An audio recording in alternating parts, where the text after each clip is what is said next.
With us, sit on the couch and talk with us, laugh with us, sing with us. Just know we for real in love. We real people with real problems. A real marriage, but we gon' solve them. Love is love, so we keep evolving. And don't you judge, just keep on watching, okay? But keep it cute in the comments though, cause trust and believe we reading all the comments though. And if you know one thing, we keep it 100 though. You rockin' with Brittany and Dorrie, the show. Let's go. Brittany and Dorrie.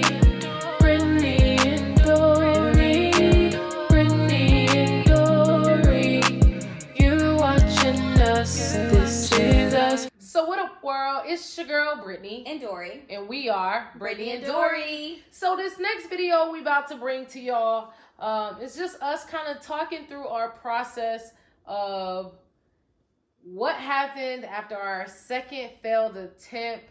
Yeah. So literally, it's like, okay, that was our last vial from that donor. Mm-hmm. There aren't any other ones out there right now that we really want. So just kind of walk us through how we even got to, okay, that was our last vial. Okay, back to the drawing board. So what does the drawing board look like now? Okay, you guys. So I go back on these websites and start searching again. So obviously, as you guys have just seen, we had our second attempt of conceiving and we weren't successful. Mm-hmm. And I like to use the word unsuccessful because we didn't fail. Right. We just wasn't successful with that cycle. So we obviously didn't have any more vials left, and I started to go to the site that we decided to use, and what I started to do was my research. Mm-hmm. And it's like for real research. Like I could never. Yeah. I really dug in when it came to like the research. Mm-hmm. Let me get back because I'm a little bit. Okay. But yeah, I really dug into it, you guys. I got really involved. I really feel like I can help anybody with this process the way I got involved. So we pretty much had to discuss like what was next. Mm-hmm. How are we gonna do this? So I came to the conclusion, and I think I'll talk to you guys about in a different video. But I came to the conclusion that I did not want to go back to the fertility clinic. Okay. So kind of explain your reasoning why you didn't want to go back. Like how do you feel like that fertility clinic made you feel?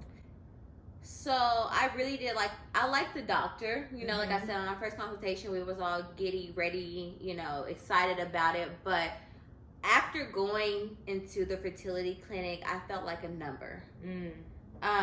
Don't get me wrong, like, you know, I would say the front desk ladies were great to me. Mm-hmm. Always, you know. But even the doctor was great, but honestly, I never saw him. Right. I only saw him when he would inseminate me. He wasn't really, like, I thought he was going to be more involved and I would have more conversation, but I felt like they did not listen to me. Mm-hmm. And it was really basically like what they wanted from me. Mm-hmm. And I came to the conclusion that I didn't want the medicine anymore. Right. And the reason behind that is because I felt like, you know, I didn't have any infertility issues. Right. I didn't believe that I could not conceive, or, you know, I just didn't believe that I needed the medicine. Right. I felt like, you know, they initially jumped me into putting you on Clomid or putting you on this other medication and having you trigger and doing all the other stuff. And I understand because it's a time IUI, but sometimes, you know, just because we're same sex doesn't mean we need those medications. Mm-hmm. And that's how I felt. I felt like they didn't give me an opportunity or even discuss other options of just doing unmedicated. Just following IUI. the chart and logging your ovulation and just doing it without the medicine. I didn't like the way the medicine made me feel.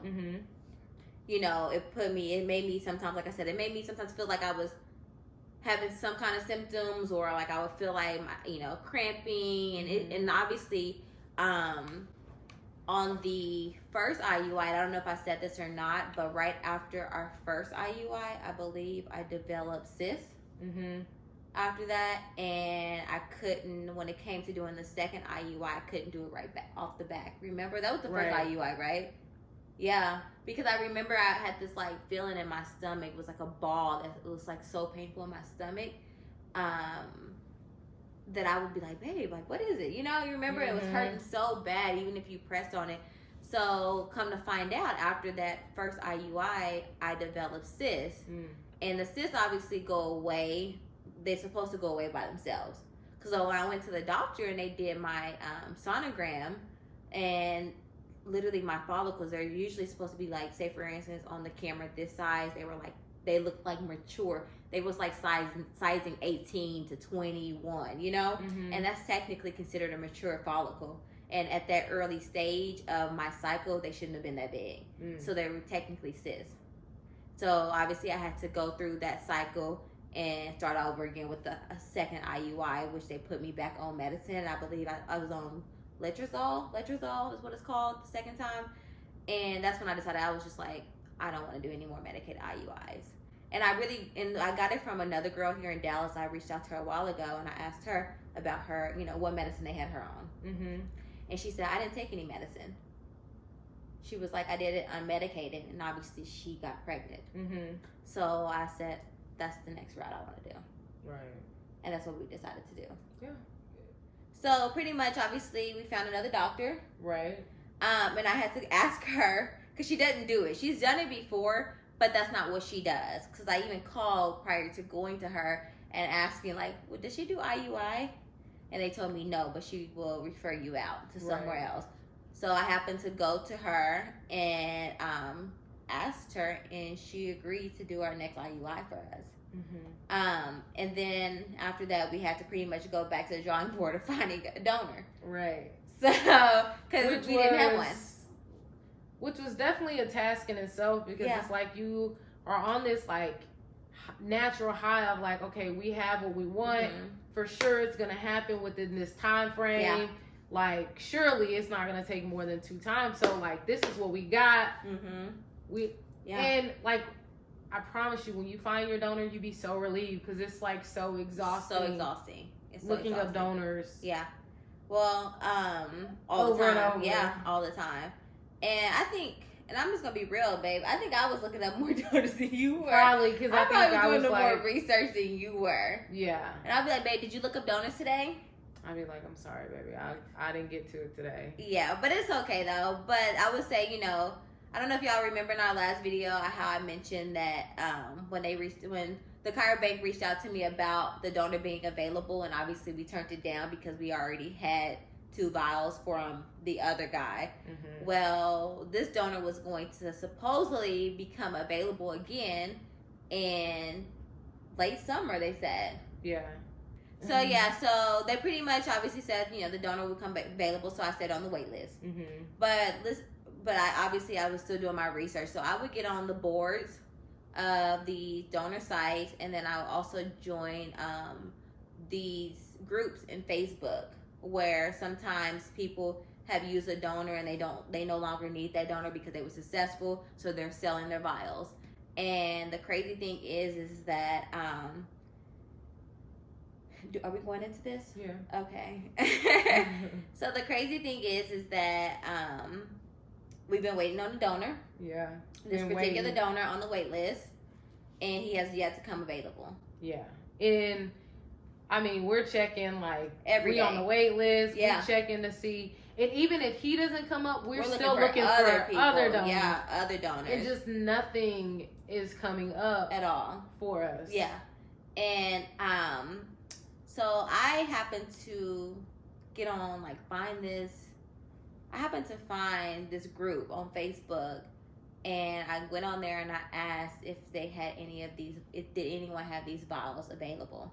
Right. So each donor has like a donor number. Mm-hmm. So you don't identify them by a name. They're literally like a number. Yeah. So even when they become unavailable, you can still type in their number and read their profile and just check to see if they might have some in the future. Mm-hmm. So we had a list of donor numbers that we were interested in, but they weren't available. Mm-hmm. So I didn't know Babe was doing it, but like she said, she would just go out and just see like, okay, does anyone have these donors? And I think it was only 3 that we had. We didn't have a lot. We technically didn't have a lot. And I obviously joined this Facebook group, and I wrote on there, does anyone have any vials of such and such donor or this donor? Nobody responded. Like no one. I would even write on the boards on the ChiroBank site as well, and I would ask like, does anyone have any vials available? And after I would write, multiple people would write under me. Mm-hmm. Because it's just like a bulletin, and everybody, so many people are looking for these vials. Right. So I would have, I'm like, goodness, my chances are not that great. And I always tell Baby, the funny story behind this is because one day I was talking to my sister-in-law, and I was telling her, because she was like, you guys, y'all need to hurry up, I'm getting baby fever. And I'm like, we're trying, we're just waiting on a donor to come available. We have a particular donor we're like, we just waiting on him to come available. And it's not even always certain that he will come available. Right. They just say, he may have additional vials in the future.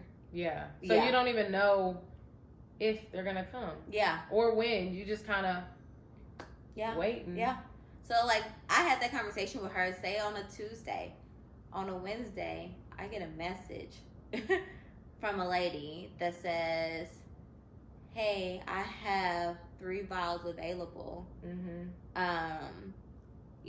Like, if you want them, I'll sell them to you, obviously, for this price or whatever. And I know it sounds like black market type stuff, but this is literally like the process, the ChiroBank world. Like, after you buy it from the site, like, you bought those. Yeah, but the site will buy them back at half the price.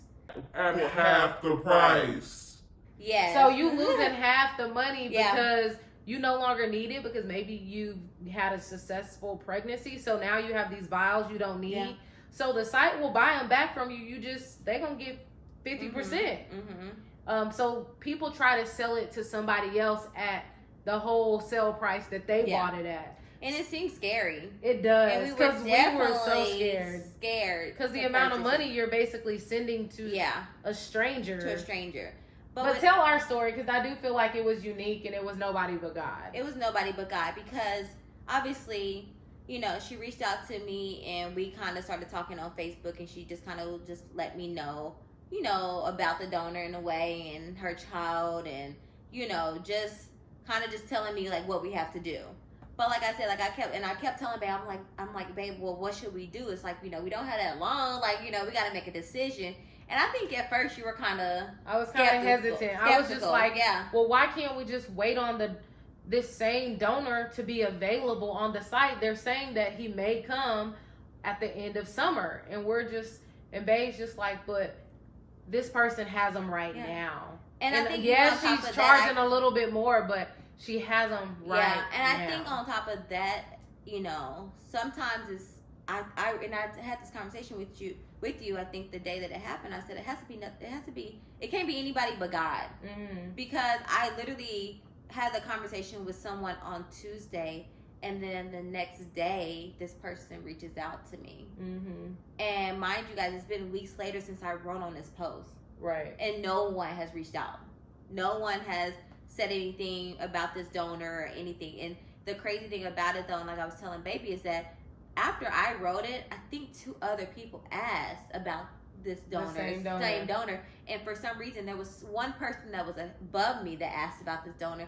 And that person, the person that had the donor vials, reached out to me. Mm-hmm. And I just said it had to be God. Mm-hmm. Like, so this was, I felt safe in it, you know, like, and buying it. And it's just, I don't know, like, I just feel like that's like my testimony, like that's my story, that's our story, you know, that God works in so many mysterious ways. And I just think it's amazing to see it work inside, like in my life, in your life, you know. So it was just it's just really, really crazy though, like it really is. But honestly, the way it works is that they have to sign a document, we have to sign a document, both documents have to be notarized, and we purchased 4 vials.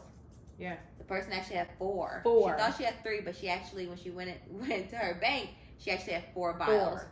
So that means this person at least purchased 5 vials when they purchased this from. 6. She purchased 6, and she actually conceived on the second try. So that means it left her with 4 vials. So again, instead of her selling it back to the Cairo bank, she held on to them and had a successful transfer to us, and now we have 4 vials of the donor that we originally wanted. And we hope it doesn't take 4 chances, but just the simple fact to know that we have 4, it's worth every single penny. Definitely. And it was a pretty penny. It was a pretty penny. I was like, oh my goodness, I can't believe I'm transferring this kind of money. Yeah. And I honestly, it really was just having to trust God on this, because I transferred that money through Zelle and Cash App. Oh, wow. Yeah. And there was no way of getting my money back or anything. But one thing that the Cairo Bank said to us that we chose is that they've never had an incident of someone taking money, which blew my mind. Yeah. But I mean, at the end of the day, you have to sign. I think also it's probably because it's kind of a delicate community, like that people know what is at stake, and I don't think people are really out to get people. No, but it's still a lot of money to have to transfer that way, though. Agreed. You know, and they, like, the banks won't have any part in it other than transferring it and then having to pay the transfer fee. There's more fees on top of the vials that you have to do. So I mean, there's just a lot, you know. But obviously, since you have to get both things notarized, and even with this person that sold me the vials, she let me in on her Facebook, like she let me in on her business, like she made me feel comfortable, and she understood where I was coming from, you know, as far as not trusting like some random person. Which and she was like, I would be skeptical if you didn't, you know, feel hesitant to just send that amount of money. Yeah, for sure. So I mean, super nice. She's super nice. So I just really feel like it's God. Yeah, that's all I can say. I don't know how you guys' faith is, you know, or what you believe in, but I just say believe in something, because goodness, I mean, without him, I don't feel like this would be possible. I agree. So definitely fortunate about it. You know, obviously, as you guys can see that our second IUI didn't take, but there's always, you know. But we got 4 vials. We have 4 vials now, so there's always more to come, you know. Yeah. It's just all about timing. And with the storm setting in our life and us being outside of our home, it's just like, he can't say it enough. It wasn't the right time, I guess. So when we discovered that we were going to have 4 vials, we were at this point now in our Airbnb. So I just remember, like, babe waking up the next day like, okay, I'm making the transaction today, you know what I mean? But all of this is done while we're still outside of our house. So we have to just kind of fight through some things, fight through trying to figure out what's going on with our house, when are we going to be able to get back in it, us trying to fight through, okay, there aren't any donors that we like out there, then finally finding a donor. Like, we had a lot of ups and downs that never made it to the TV screen or to your phone, but just know, like I said, as always, when y'all are watching us, y'all are just watching 2 human beings trying to get through life, you know what I mean, and just trying to do it with each other, give each other all we have, and trying to figure it out, step by step, day by day, together. So as always, we appreciate y'all rocking with us. We appreciate y'all rocking with a kid, and just know we just gonna take y'all on this TTC journey. through the good, through the bad, and at the end of the day, we gonna be here. No, but is there anything you would take away from this moment? Honestly, what I would take away is just like, you gotta keep your head up to make sure you don't miss out on everything you've been fighting to get. Sometimes we get caught up in our losses and we hang our heads down, but you can't catch your blessings looking down. Like, you gotta keep your head up through the fight, keep your head up through the disappointments. And I'm just a firm believer of, like, it's okay to be in between blessings. You know what I mean? I was just telling a friend just a few days ago, like, hey, we don't say that we don't got it. We say that we in between blessings. You know what I mean? Because that's all it is. And that's where I feel like we were at that moment. And I feel like we always at that moment. Even on our highest times, you still in between blessings, because God has more for you if you just recognize where your help come from. So that's my takeaway. Okay. Well, mine, I'm not going to take out of church.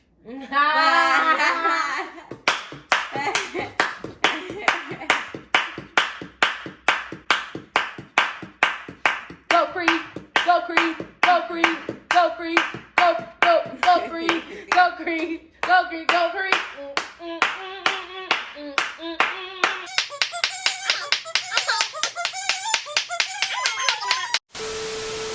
No, I would just say, like, I just wanted to say, just follow your gut. Like, when it's something, you know, like, be heard in this process, because you're the one going through it. You know your body, you know yourself more than anything. So I would just say, you know, follow your gut. If you have questions, ask questions. If you want it done a certain way, let your doctors know this is how I want it. You know, because it's your money, it's your time, it's your emotions, it's everything you're putting into it, no one else. So I would just say, definitely follow your gut. And if hasn't been working with medication, try unmedicated, you know, or try a different route. Like, I was even going to go to a midwife, you know, and before we found the doctor that we decided to use on our next try. But I would just say, just follow your gut, pray about it, follow the path that you see fit for yourself. So that's all I have to say with that. Nobody but you, nobody but you. All right. Yeah. That's some great advice. Thank you. Thank you. It's true, though. I wish somebody would tell me. You really giving them a real. Thank you. That's true. That's how I feel.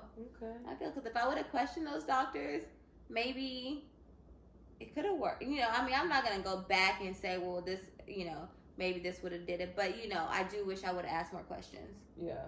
I wish I would have just went in there and said, no, I want it to be this. Or can we try this? Right. Because trust me, you did enough research. I did enough research. I've taken some supplements. I don't know if it was good or bad for me.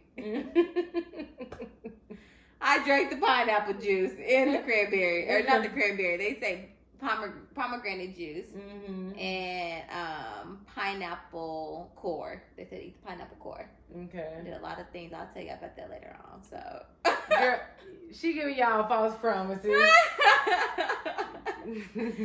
Yeah, but okay, y'all. Let's just go ahead and end it out. All right. So with that being said, it's your girl Brittany and Dorrie, and we are Brittany and Dorrie. Peace. Stop what you're doing, hit the subscribe button. And if you've been subscribed, then you've been riding with us. Ain't nobody gonna hold you down like I do. Stay true to you like I do. Spoil you like I do. Adore you like I do. Clean for you like I do. Cook for you like I do.